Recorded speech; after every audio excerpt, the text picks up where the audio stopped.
Ang tunay na pananampalataya ay ang pagtitiwala sa Diyos kahit hindi natin agad nakikita ang resulta. Ang tunay na pananampalataya ay paniniwala kahit bago pa mangyari ang himala.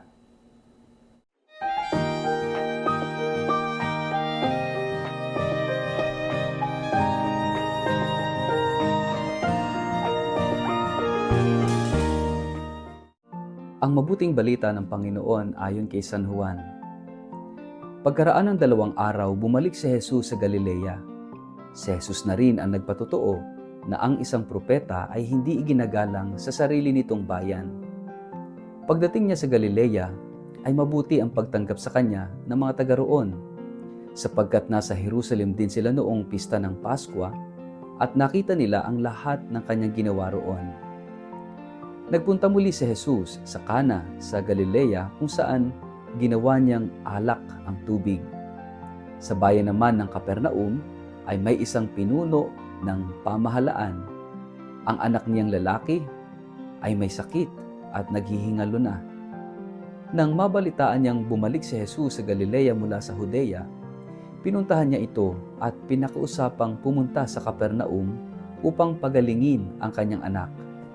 Sinabi sa kanya ni Jesus, "Hanggat hindi kayo nakakakita ng mga himala at mga kababalaghan, kailanman ay hindi kayo sasampalataya." Ngunit sinabi ng pinuno, "Tayo na po, Panginoon, bago mamatay ang aking anak." Sumagot si Jesus, "Umuwi ka na, hindi mamamatay ang iyong anak." Naniwala ang lalaki sa sinabi ni Jesus at umuwi na nga siya. Sa daan pa lamang ay sinalubong na siya ng kanyang mga alipin at sinabing gumaling na ang kanyang anak. Tinanong niya ang mga iyon, anong oras nang bumuti ang kalagayan niya? "Alauna po, kahapon nang siya'y mawala ng lagnat," tugon nila. Naalala ng ama na noong oras na iyon, sinabi sa kanya ni Jesus, "Hindi mamamatay ang iyong anak." Kaya't siya at ang kanyang buong sambahayan ay sumampalataya kay Jesus. Ito ang pangalawang himalang ginawa ni Jesus sa Galilea, pagkagaling mula sa Judea.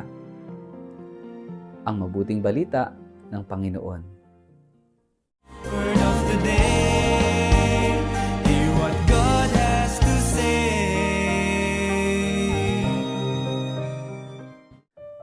Mapagpalang araw po sa inyong lahat. Kumusta po kayo? Ang ating pong word of the day ay promises. Pangako.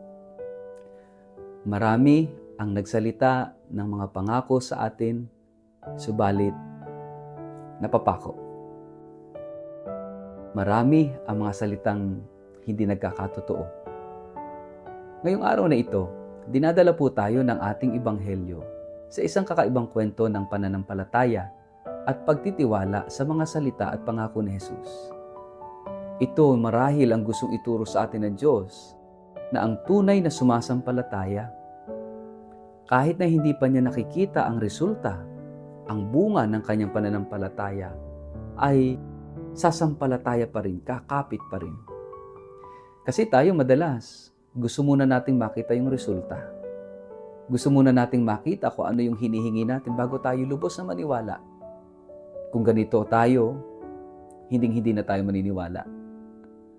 Kaya nga mga kapatid, tingnan natin yung ating sarili. Ikaw ba'y meron ng malalim na pananampalataya? Kahit wala ka pang nakikitang resulta, kahit wala kang nakikitang himala, kahit wala kang nakikitang pagbabago o epekto ng pananampalataya mo? Minsan kasi, gusto muna nating makita yung resulta bago tayo magtiwala. Para bang tumataya ka. Gusto mo nang manalo ka at makita mo talagang panalo ka bago ka tumaya. Hindi pwedeng gano'n. Hindi tunay na pananampalataya yon. Kasi yung tunay na pananampalataya, itataya mo ng lahat kahit hindi ka pa nananalo o hindi mo pa nakikita yung bunga ng iyong itinaya. Mga kapatid, dito sa ating gospel, kitang-kita natin. Sabi ng Panginoon, yung mga tao ngayon, kinakailangan munang makakita ng himala bago sumampalataya. Pero kakaiba itong opisyal sa ating kwento na yung anak ay naghihingalo. Lumapit kay Jesus at hiniling na sumama sa kanya sa Capernaum para pagalingin ang kanyang anak. Sabi ng Panginoon, hindi na kailangan, hindi mamamatay ang iyong anak. Yung salita ni Jesus na yon, hindi na siya sumama. Basta sinabi ni Jesus, hindi na kailangan, umuwi ka na, hindi mamamatay ang iyong anak. Alam nyo, pinagtiwalaan ito ng opisyal. At remember, hindi ito Hudyo, no? Pero pinaniwalaan ng opisyal na ito yung salita ni Jesus. Kaya nga, nung pag-uwi, no? Pag-uwi nung opisyal na ito, nasa daan pa lang siya, ibinalita na magaling na yung kanyang anak. And imagine that was after a day, kasi malayo yung paglalakbay. At tinanong niya kung anong oras gumaling yung kanyang anak. At sabi noon, 1:00 po kahapon. At naalala nitong opisyal na ito na iyon yung oras na sinabi ni Jesus, umuwi ka na. Hindi mamamatay, magaling na ang iyong anak. Imagine, bago pa malaman, bago pa makita yung resulta ng salita ni Jesus, pinagtiwalaan na nitong opisyal na ito na yung salita ni Jesus ay makapangyarihan. At yun ang kanyang pinanghawakan. Kahit hindi pa niya nakikita yung resulta, dala-dala niya ang salita ni Jesus. Nagtiwala siya ng buo. At hindi confirmation yung paggaling ng kanyang anak sa kanyang pananampalataya, kundi bago pa man makita yung resulta ng kanyang pananampalataya, meron ng pananampalatayang malalim ang lalaking ito. Itong opisyal na ito.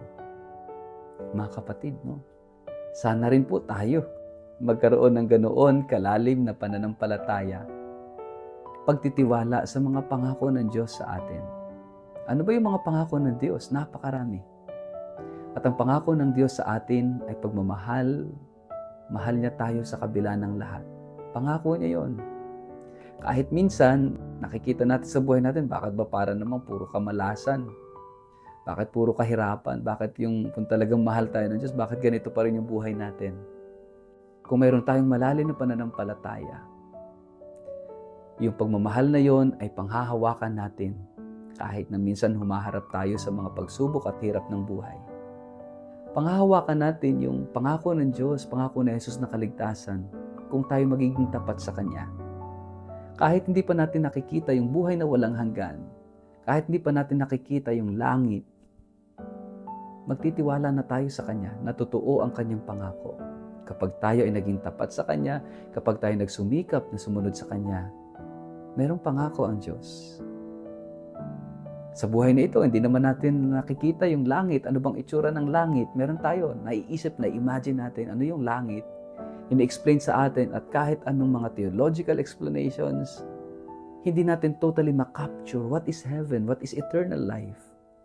Lalong-lalo na, kung tayo humaharap sa maraming mga pagsubok at hirap sa buhay, minsan pipilitin lang nating isipin yung kabaliktaran nito, that heaven is like this and like that, and eternal life is like this and like that. Pero nakita at naranasan na ba natin? Hindi pa. Pero ibig sabihin ba, hindi na tayo magtitiwala? Hindi na tayo sasampalataya sa mga salita ni Jesus? Of course not. Napakahalaga ng pananampalataya. At yung pananampalataya ay pagtitiwala natin kahit hindi pa natin nakikita yung resulta ng paniniwalang yon. Patuloy tayong kakapit, patuloy tayong susunod, patuloy tayong lalakad sa landas na itinuturo sa atin ni Jesus. That is faith. Pananampalataya at pagtitiwala sa mga pangako ng Diyos. Mga kapatid, may pangako ang Diyos sa atin. At yan ay hindi niya bibiguin. Kaya nga, ngayong Hubileo ng Pag-asa, ito yung ating tema. Hope does not disappoint. Kasi yung pag-asa, hindi tayo mabibigo. Dahil yung pag-asa ay naka-anchor sa malalim na pananampalataya at pagtitiwala natin sa pag-ibig ng Diyos at sa pangako ng Diyos. Kaya nga mga kapatid, anuman yung pinagdaraanan natin sa buhay, napakahalaga that we walk by faith, not by sight. Sapagkat yung pananampalataya ang magbibigay sa atin ng pag-asa. At yung pag-asa, yung pag-asa na yun na meron tayo, ang siyang magdadala sa atin sa kaganapan ng mga pangako ng Diyos. Kaya anuman ang pagdaanan natin, kapit sa Diyos. Kapit dahil may pangako ang Diyos at hindi niya tayo bibiguin. Sa ngalan ng Ama at ng Anak at ng Espiritu Santo, Amen. Ama naming Diyos, salamat po sa iyong pangako sa amin. Bigyan mo kami ng grasya at biyaya upang lubos naming pagtiwalaan, lubos naming kapitan ang iyong mga pangako sa amin. Na kami iyong mahal, kami hindi mo pababayaan, at mayroong buhay na iyong inilaan para sa aming lahat. Amen. Pagpalain po kayo at ingatan ng makapangyarihang Diyos, Ama at Anak at Espiritu Santo. Amen.